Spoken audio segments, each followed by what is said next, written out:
ಅಲ್ಲ ಎಷ್ಟು ದುಡ್ಡು ಕೇಳ್ತಾ ಇದ್ದಾರೆ ಕ್ಲೀನ್ ಮಾಡಕ್ಕೆ? ದುಡ್ಡು 500 ಕೊಡಿ, 1000 ಕೊಡಿ, ಎಷ್ಟಾನ ಕೊಡಿ, ದುಡ್ಡು ಸಾಲ ಸಾಕು ಅಂತ ಯಾರು ಹೇಳಲ್ಲ. ಅಲ್ಲ ಸರ್ಕಾರದಿಂದ ಅವರಿಗೆ ದುಡ್ಡು ಕೊಡ್ತಾ ಇದ್ರು ಕೂಡ ಅವರು ಕೊಡ್ತಾರೆ, ನಾವು ಕೊಡ್ಲೇಬೇಕು ಸರ್. ಇಲ್ಲಿ ಕ್ಲೀನ್ ಮಾಡೋಕೆ ದುಡ್ಡು ಕೊಡಬೇಕು. ಇಲ್ಲಾಂದ್ರೆ ಏನು ಹಂಗೆ ಮೊನ್ನೆ ನಾವು ಸುಟ್ಬಿಟ್ಟು ಹೋದಾಗ ಮುರ್ಸೋಕ್ಕೆ ಅದು ಚೀಟಿ ಕೊಡ್ತಾರೆ. ಚೀಟಿ ತೊಗೊಂಡು ತೋರಿಸೋಗಿದ್ದಕ್ಕೆ ನೀವು ದುಡ್ಡು ಕೊಟ್ಟರೆ ರೆಡಿ ಮಾಡ್ತೀವಿ, ಕ್ಲೀನ್ ಮಾಡಲ್ಲ ಅಂತ ಹಂಗೆ ಓಪನ್ ಆಗಿ ಹೇಳ್ತಾರೆ ಅವರು. 500 ರೂಪಾಯಿ ಕೊಡಬೇಕು, ಒಬ್ಬನಿಗೆ 1000 ರೂಪಾಯಿ ಕೊಡಬೇಕು. ಅಲ್ಲ, ಇವಾಗ 8000 ರೂಪಾಯಿ ತೊಗೊಂಡವ್ರೆ ಒಂದು ಬಾಡಿ ಸುಡೋಕ್ಕೆ. ಒಂದು ಬಾಡಿ ಸುಡೋಕೆ 8,000 ತೊಗೊಂಡವ್ರೆ. ಸರ್ಕಾರದ ನೋಟಿಸ್ ಬೋರ್ಡಲ್ಲಿ ಅಷ್ಟಿಲ್ಲ. ಯಾರು ಕೇಳ್ತಾರೆ? ನಾವು ಇವಾಗ ಬಂದಿರೋದು ಕಷ್ಟ, ನಾವು ಜಗಳ ಮಾಡ್ಕೊಂಡು ಕೂತ್ಕೊಳ್ಳೋಕ್ಕಾಯ್ತದ? ಅದಕ್ಕೇನೋ ಅಧಿಕಾರಿಗಳು ಯಾರನ್ನ ಒಂದು ಇದಕ್ಕಾಗಿ ಒಂದು ನೋಡಿ ರಿಕ್ವೆಸ್ಟ್ ಮಾಡಿ ಮೇಂಟೆನೆನ್ಸ್ ಮಾಡಬೇಕು. ಯಾರೂ ಮಾಡೋದಿಲ್ಲ. 8,000 ರೂಪಾಯಿ ಕೊಟ್ಟಿದ್ದೀವಿ, ನೀವೇ ಕೊಟ್ಟಿದ್ದೀವಿ. ಹಾಗಾದ್ರೆ ಇಲ್ಲಿ ಪ್ರತಿನಿತ್ಯ ಎಷ್ಟು ಜನ ಸುಡ್ತಾರೆ? ಸುಮಾರು ನನಗೆ ಗೊತ್ತಂಗೆ ಒಂದು 40 ಜನ 50 ಜನ ಗಂಟೆ ಸುಡ್ತಾರೆ. ಹಾಗಾದ್ರೆ 8,000 ಅಂತ ಹೇಳ್ಕೊಂಡ್ರೆ ಎಷ್ಟು ದುಡ್ಡನ್ನು ಇವರು ವಸೂಲಿ ಮಾಡ್ತಾ ಇದ್ದಾರೆ? 3-4 ಲಕ್ಷ ಆಗುತ್ತೆ ಒಂದು ದಿವಸ ಪರ್ ಡೇಗೆ. ಯಾರು ಕೇಳ್ತಾರೆ? ಯಾರು ಕೇಳಲ್ಲ. ಇವಾಗ ನಾವು ಬಂದಿರೋದು ಒಂದು ದಿವಸ ಬರೋದು. ಡೈಲಿ ಬರೋಂಗಿದ್ರೆ ನಾವು ಬೇಕಾದ್ರೆ ಕೇಳ್ಬೋದು. ಒಂದು ದಿವಸ ಬರೋದು ನಾವು.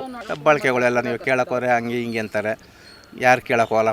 ನಮ್ಮ ಬರ್ತೀವಿ, ನಮ್ಮ ಕೆಲಸ ಮಾಡ್ಕೊಂಡು ನಾವು ಕಷ್ಟ ಬಿತ್ಕೊಂಡು ಏನೋ ಒಂದು ದಿವಸ ತಾನೇ ತೊಗೊಂಡು ಹೋಗ್ತೀವಿ ಅಷ್ಟೇ. ಕೆಟ್ಟ ಮಾತಲ್ಲಿ ಬೈತಾರೆ.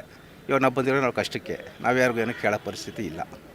ಅಲ್ಲ, ಈಗ ದುಃಖದಿಂದ ಬಂದವರಿಗೆ ಈ ಥರ ಕಣ್ಣೀರು ಹಾಕ್ತಾ ಇರೋರಿಗೆ ಈ ಥರ ದಬ್ಬಾಳಿಕೆಯನ್ನು ಮಾಡ್ಕೊಂಡ್ಬಿಟ್ಟು ಇವರು ಕ್ಲೀನ್ ನೀವೇ ಮಾಡಿ ಅಂತ ಹೇಳ್ತಾರೆ. ಹೌದು, ನೀವೇ ಮಾಡಿದ್ರೆ ಯಾರು ಬರಲ್ಲ. ಇವಾಗ ನೀವು 1 ಗಂಟೆ, ನಾವು 1 ಗಂಟೆ ಬಂದಿಲ್ಲಿ, ನೀವು ಏನು ಮಾಡ್ತೀರಿ, ಯಾರು ಮಾಡ್ತೀರಿ, ಯಾರು ಕೇಳಲ್ಲ. ನಾವೇ ಕ್ಲೀನ್ ಮಾಡ್ಕೋಬೇಕು, ನಾವೇನೇ ಇದು ಮಾಡ್ಕೊಂಡು ಹೋಗ್ಬೇಕಷ್ಟೇ. ಅಲ್ಲ, ಇಲ್ಲಿ ನೋಟಿಸ್ ಬೋರ್ಡ್ ಹಾಕಿರ್ತಾರಲ್ಲ ಎಷ್ಟು ಅಂತ ಹೇಳಿದ್ರೆ ಸರ್, ನೋಟಿಸ್ ಬೋರ್ಡ್ ಅದೆಲ್ಲ ಕಾನೂನಿಗೆ ಸರ್. ನೋಟಿಸ್ ಬೋರ್ಡ್ ಪ್ರಕಾರ ಯಾರು ಮಾಡಲ್ಲ, ಕಾನೂನು ಪ್ರಕಾರ ಏನೂ ಇಲ್ಲ. ಕಾಸು ಕೊಡ್ತೀವಿ, ಅವಾಗ ಬರ್ತಾರೆ. ಅವಾಗ ಮತ್ತೆ 3 ದಿನದ್ದು 11 ದಿನದ್ದು ಮಾಡುವಾಗ ಯಾರು ರೆಸ್ಪಾನ್ಸ್ ಕೊಡೋಲ್ಲ. ಇಲ್ಲಿ ಸುಳಕ್ಕೆ ಬಂದಾಗ ರೆಸ್ಪಾನ್ಸ್ ಕೊಡ್ತಾರೆ.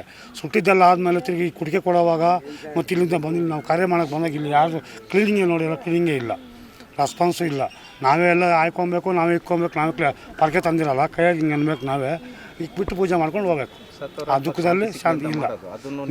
ನಿಜ ಹೇಳ್ಬೇಕಂದ್ರೆ ನೆರಳಿರಬೇಕು ನಮಗೆ ಮಾಡೋಕ್ಕಿಲ್ಲಿ. ಹಾಲು ತುಪ್ಪ ಮಾಡೋಕ್ಕೆ ನೆರಳೇ ಇಲ್ಲ. ಕಾಲು ಸುಡ್ತಾ ಐತೆ. ಹಿಂಗೆ ಇಕ್ಕೊಂಡು ಅರ್ಥ ಮಾಡ್ಕೊಂಡು ಬರ್ತಾಯಿದ್ದೀವಿ. ಇಷ್ಟ ಇಲ್ಲ ಕಾನೂನು ಜಾಸ್ತಿ ಮಾತಾಡಿ ಕಾನೂನು ನೀತಿ ಮಾತಾಡೋಕೆ ಹೋದಾಗ ಇದಾಗ ಗಲಾಟೆ ಮಾಡ್ತಾರೆ.